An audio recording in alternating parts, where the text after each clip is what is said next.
This Marketplace podcast is brought to you by Avast, dedicated to protecting people online against cyber attacks using next-gen threat intelligence. More than 400 million people and businesses trust Avast to keep them safe online. Learn more at avast.com. And by Fidelity. Listen up, job seekers. Fidelity Investments is hiring financial consultants at their nearby branches. Not licensed? Not a problem. Fidelity offers a training program giving you all the tools you need to become a licensed financial planner, as well as CFP certification reimbursement. To learn more and check out all their opportunities, visit branches.fidelitycareers.com. That's branches.fidelitycareers.com. Fidelity is an equal opportunity employer. I started this week by saying, boy, it's going to be an interesting economic week. And you know what? It sure was. From American Public Media, this is Marketplace. In Chicago today, the studios of WBEZ. It is Friday, the 28th day of April. I'm Kai Ryssdal. Great to have you along, everybody, as it always is. Seriously, this week pretty much had it all economy-wise, right? Tax policy, trade policy. There's budget and healthcare policy wrapped up on all this as well. What does it all mean? Well, for that, we've got Neela Richardson from Redfin and Sudeep Reddy from Politico in our Washington bureau. Hey, everybody. Hey, Kai. Hi, Kai. Neela, I don't even know where to start. Do you want to start trade policy? Do you want to start tax? Let's start taxes, shall we? And the president's one sheet that came out. Yeah, right. President's one sheet comes out courtesy of Gary Cohn, the head of the National Economic Council, and Steve Mnuchin, the Secretary of the Treasury. And it says, yeah, we're going to do some stuff. I mean, I'm paraphrasing, but that's basically as detailed as it got. Right. But that stuff seems to really help corporations. The first part of that was to lower the corporate tax rate to 15% from 35%. Then the stuff moved on to high income earners. They're also going to lower the tax rate for those people making a lot of money. Now, I say a lot of money because the plan doesn't detail who gets that benefit. So we still don't know how to score this plan, and we don't know how much revenue it will take from the federal coffers and how much it will add to the deficit. In short, we don't know how the plan will be paid for. So there's still a lot of open questions, but we do know it benefits the wealthy and corporations. And the hope is that all of that trickles back down to the economy and spurs growth. Sudeep, she said the magic words, trickle down. Discuss.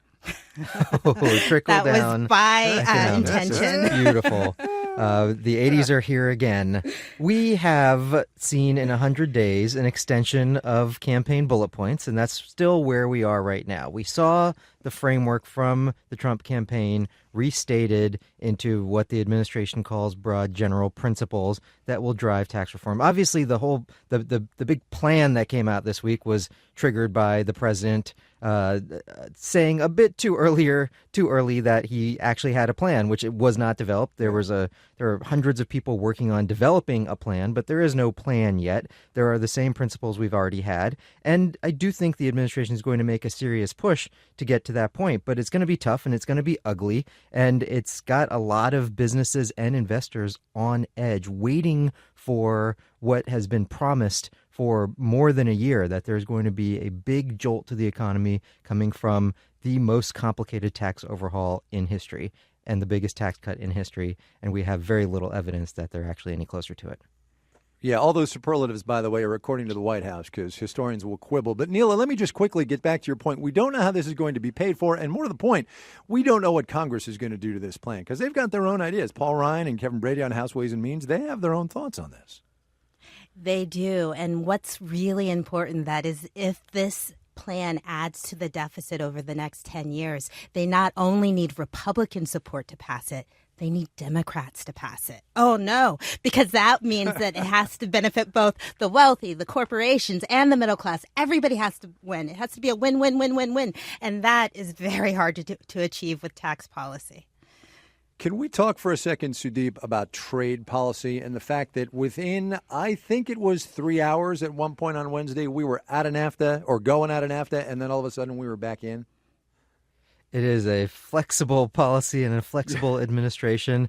That's the generous way of putting it. we are still in the early stages of the Trump team really figuring out where it's going to land on any of these fronts. We know that the administration decided very early on that they were going to pull out of the Trans-Pacific Partnership. We've known all along that NAFTA was going to at least be renegotiated, and that's where we appear to be headed right now. We don't know what that will look like. It could be a repackaging of what NAFTA already is, and the president could declare, I just cut a better deal, and nobody can really dispute that it was renegotiated if you change some of the principles. These trade deals need to change after a few decades. Everybody agrees with that, but what we were heading toward was a messaging disaster to be able to state broadly that you're going to pull out of a trade deal and watch businesses and financial markets respond to not much more than bullet points again.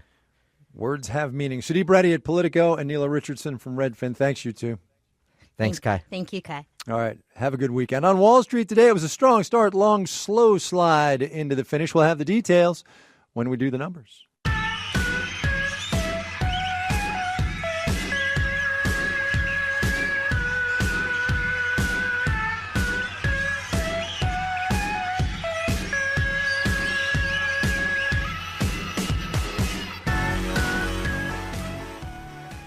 One of the things we didn't get to up top was the completely lackluster report on gross domestic product that came out this morning. Just 0.7% growth on an annualized basis, that is, January through March. It's the lowest rate in 3 years, and more to the point, is the latest in a long line of simply lousy first quarters. Interestingly enough, though, we know why that happens. Marketplace's Mitchell Hartman has the story. GDP is the total of all goods and services the economy produces, and it's already seasonally adjusted to take out the big ups and downs that happen predictably every winter or spring, but that don't reflect any real underlying change in the economy. For instance, says economist Betsy Stevenson at the University of Michigan, take the seasonal retail hiring boom. Imagine if the jobs report told you how many people were hired in December and then how many people lost their jobs in January but didn't adjust for the big decrease that comes in the post-holiday. Economic reports smooth that over so it doesn't look like the economy just went boom and then bust.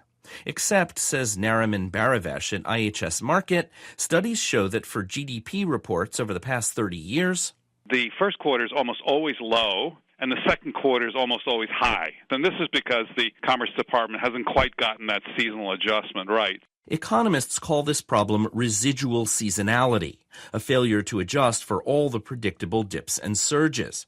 For instance, this appears to be skewing defense and consumer spending. Now, this is not the same as extreme weather affecting the economy, says Stevenson. We don't want to adjust the data for an unexpectedly warm January because People didn't have to spend as much money on home heating oil. Does that mean they're going to take better vacations this summer? Maybe. But she says if extreme weather events become more common with a changing climate, they should be included in seasonal adjustment. I'm Mitchell Hartman for Marketplace. We've done a couple of stories the past 3 months about the regulatory relief being provided by the Trump administration and whether that's enough to overcome some of the market forces that are happening out there. Coal, for one example. Today, oil. Today, the president signed an executive order expanding offshore oil and gas drilling in the Arctic and Atlantic Oceans. The theory from the White House is that that's going to create jobs. But with a barrel of crude at $50, give or take, and having been stuck there for a while, well, market forces seem to win this round. But if companies aren't going to go to the Arctic, then where are they going to go? Marketplace's Adam Allington has that. Offshore drilling is expensive, especially to open up new areas. It requires extensive geological studies and testing, and it's just out there in the water, hard to get to. But you know what isn't hard to get to? The Permian Basin in West Texas. The Permian is one of the hottest hotspots in the whole world, and that's kind of interesting that there's so much oil and gas to be had in a place that really is convenient. Convenient, says Michael Weber of the University of Texas, because the Permian is close to refineries and in a region, Texas, where people know a thing or two about oil and gas. Plus, Weber says new hydraulic fracking techniques have answered an age-old question for the oil industry. Where do you go to find oil when you run out in one place? And the answer is to the same place, but drill deeper and try a little harder. Up until recently, if oil was trading at $50 or so like it is now, that was the break-even point. Not much incentive to drill. Tom Kloza is head of energy analysis for Oil Price Information Service. He says innovations in fracking have made existing wells more efficient, and the break-even has gone down. In many cases, the costs are coming down to 35 or so. Which makes it worth it, Kloza says, to stay put in Texas while prices remain flat. The chapter of cheap oil certainly continues for the rest of this decade and probably, maybe in the early part of the next. That's why the near-term future is all about onshore. His company predicts that the Permian will soon produce more oil per year than Iran or Iraq. I'm Adam Allington for Marketplace. Amazon CEO and founder Jeff Bezos got $5 billion richer this morning in about an hour. Amazon reported profits at the open today, and the company had some, hence the bump in share price and Bezos' fortunes. Most of the company's earnings came not from selling books, electronics, and whatnot all over the planet, but from its cloud computing division, Amazon Web Services. And while Amazon did lead the way, others have followed, Microsoft and Google up into the cloud in particular. Marketplace's Amy Scott reports. Alphabet CFO Ruth Porat put it plainly in yesterday's first quarter earnings call. Cloud is one of our most important strategic priorities. In the digital economy, companies need increasingly sophisticated IT infrastructure, and independent analyst Joe McKendrick says it's easier and cheaper to let somebody else do the work. It's just too difficult to run your own data center these days. That's why cloud computing is so appealing. Someone else runs all that stuff, and you can worry about your business. Google and Microsoft were late to the game. It's been more than a decade since Amazon started renting out its excess computing infrastructure during the retail off-season. Today, it owns about 40% of the market, according to Synergy Research Group, with Microsoft, IBM, and Google sharing just 23%. David Linthicum helps businesses migrate to the cloud as Senior Vice President of Cloud Technology Partners. Amazon is so far ahead in terms of revenue and just momentum in the market, it's going to be very difficult to catch up. Linthicum estimates the market will be worth $30 billion by the end of this year, with lots of room to grow. Morningstar analyst Rodney Nelson says most big companies still only use the cloud for a small portion of their IT needs. But over time, we expect to see the overwhelming majority of workloads and data move into a public cloud environment. And analysts say the race to provide that environment will only get tighter. I'm Amy Scott for Marketplace.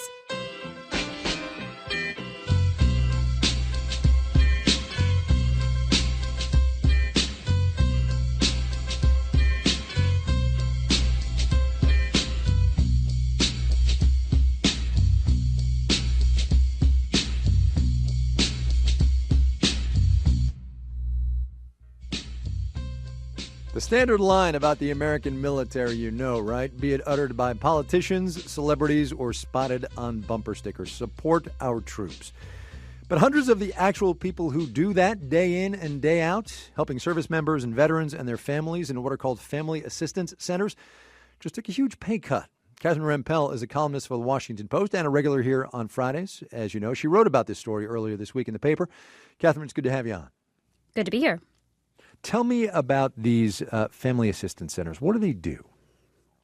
Essentially, they provide services or they connect soldiers, airmen, veterans, military families with various kinds of services, legal, financial, or otherwise. So if they find out that a veteran is homeless, they try to find housing. And they do lots of other things, too. You know, if a service member is deployed and needs someone to take care of his or her dog, they find someone to take care of the dog. They basically do the literal work of supporting our troops.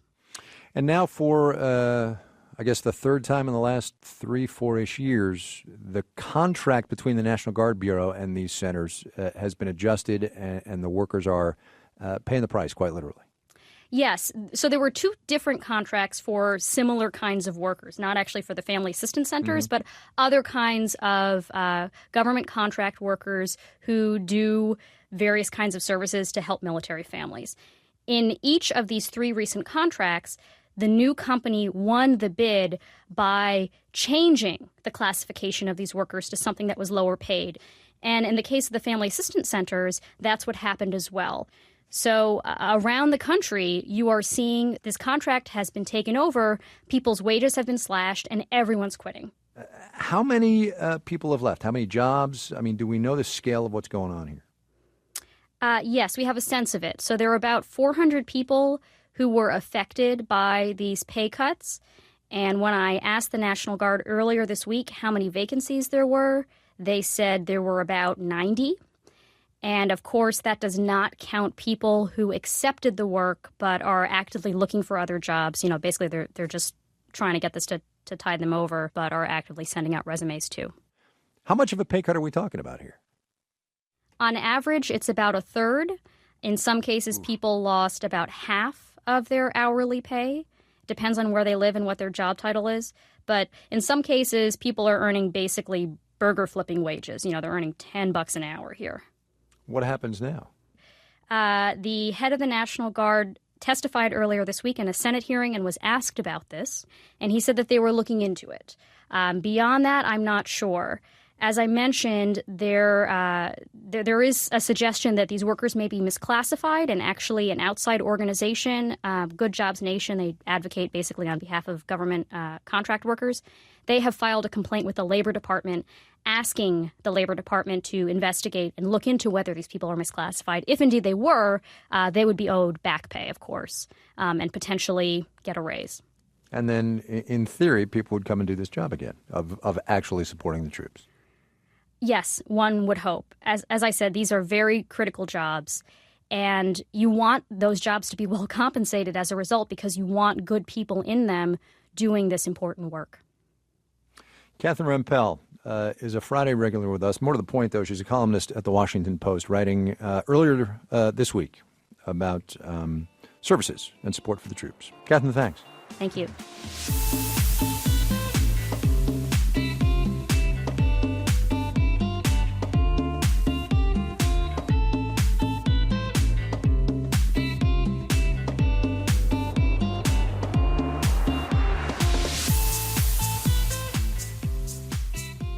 Coming up.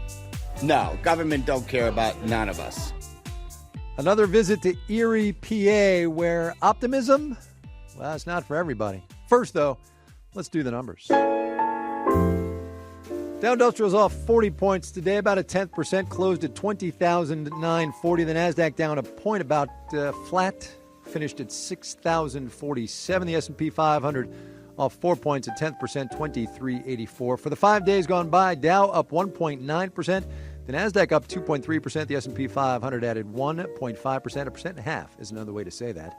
Talked about oil a little bit. Here you go. ExxonMobil up 0.4%, beat quarterly earnings expectations. So did Chevron, boosted about 1.1%. Royal Dutch Shell sputtered, though, down about 0.33%. You're listening to Marketplace. I'm Kai Risdall. And I'm Molly Wood. We host a podcast called Make Me Smart. And we want to know what you want to know. About business, technology, and culture. Write to us at makemesmart@marketplace.org. And check us out wherever you get your podcasts.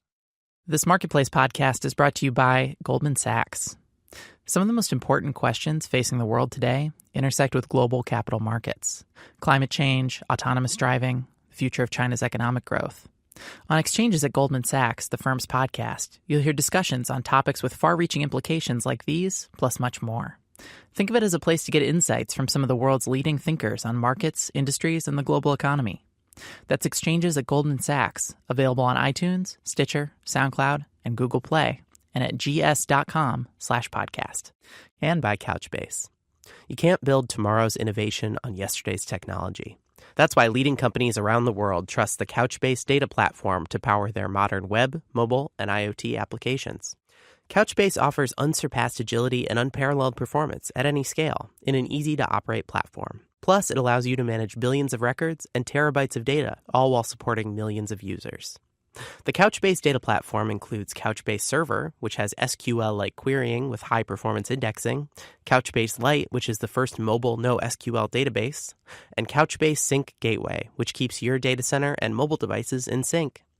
Couchbase is designed for global deployments and has configurable cross-data center replication built right in. See for yourself why leading companies like Cisco, eBay, GE, Marriott, and Verizon are taking advantage of Couchbase's many unique capabilities. Use Couchbase to start transforming your customer experiences today. Learn more at couchbase.com/marketplace.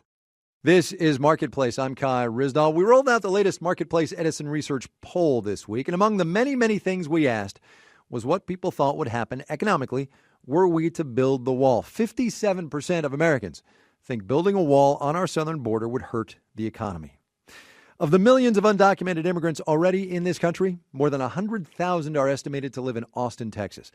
Law enforcement down there has promised not to arrest or detain people just because they are undocumented. But that promise is running up against a bill about to become law in Texas, as well as very firm requests from Attorney General Jeff Sessions. And it's all costing Austin money. Marketplace's Andy Euler has the story. Down at the Travis County Civil Courthouse in downtown Austin, 5 or 6 bailiffs stand next to a metal detector talking about their weekend plans. One asks me what I'm up to when I put my recording gear on the security belt. I tell him I'm reporting on Austin's sanctuary city status. He tells me I need to go next door to the criminal court.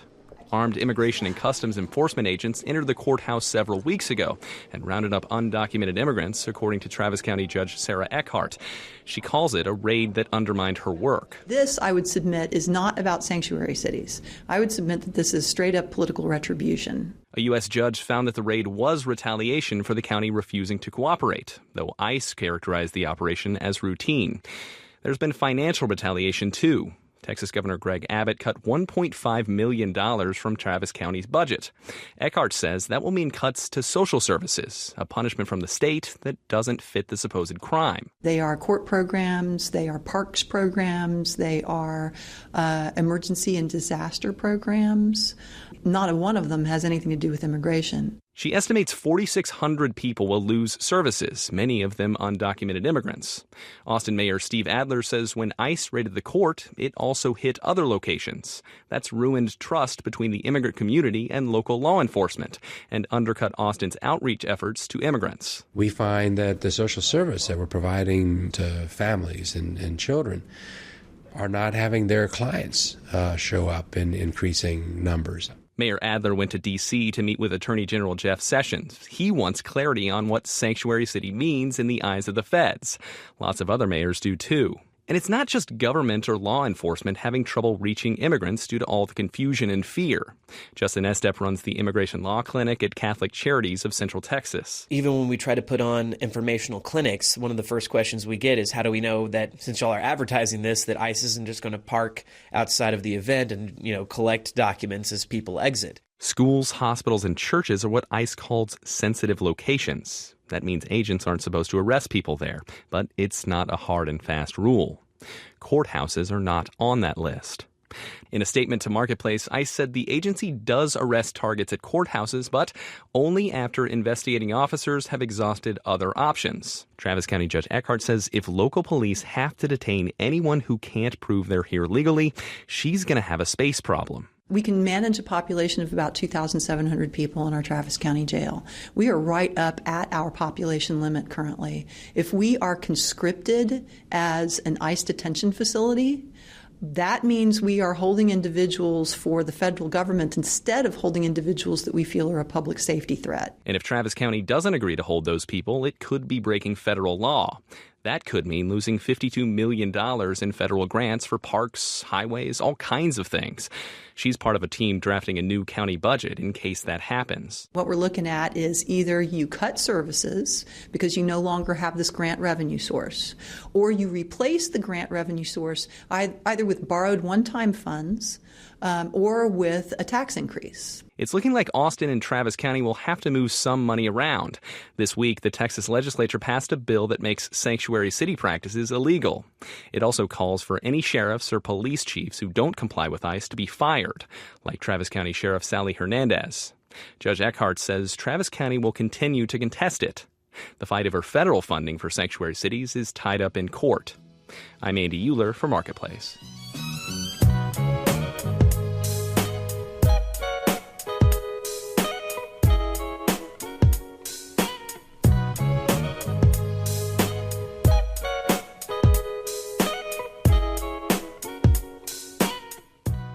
We've been doing this series on the program since Inauguration Day. It's called The Big Promise, based out of Erie, Pennsylvania. It's a look at how President Trump's policies and the promises he made are playing in a town where the economy is changing. I was in Erie yesterday, and we took a swing by a bait shop. It's called Presque Isle Angler Bait and Tackle. Hi. How you doing? Good, thanks. I'm Kai. I'm It's the kind of place where you can get your supplies. A couple of worms, some tackle, a cup of coffee, too. Laura Daniels runs the business with her husband, Andy. She says she's got plenty of regulars. You have everything from people who own these beautiful yachts, but they fish too and they come in. And then you have the poor guy that really does come down every day picking change out of his pocket to buy bait to go catch his dinner.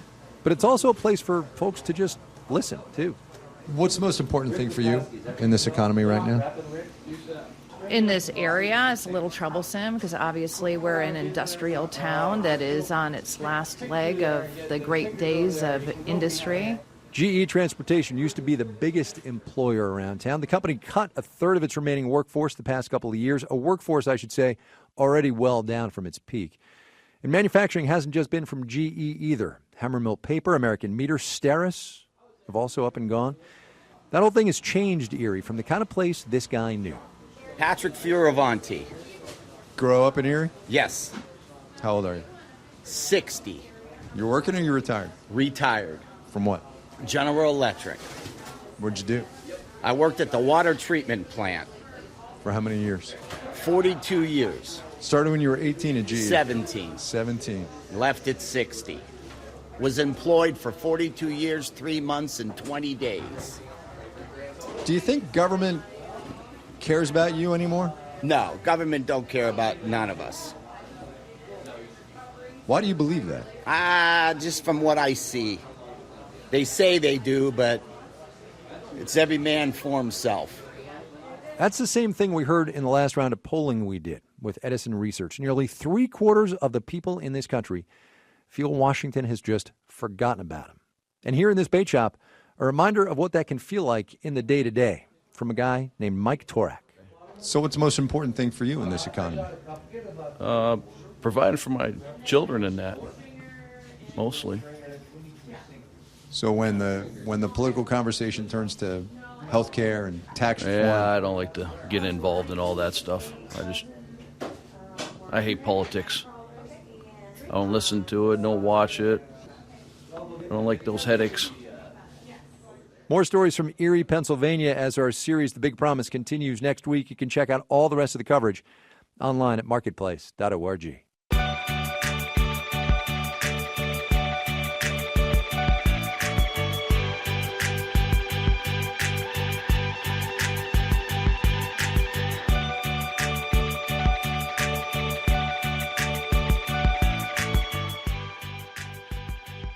This final note on the way out today, which, in case you hadn't heard, is one day shy of the 100th day of the Trump presidency. So herewith, courtesy of the good people in the data shop at Twitter, the top words the President of the United States has used in the past 99 days on his favorite semi-official policymaking platform. Number 1 was great. Number 2, America or American. Number 3, media or news. There you go.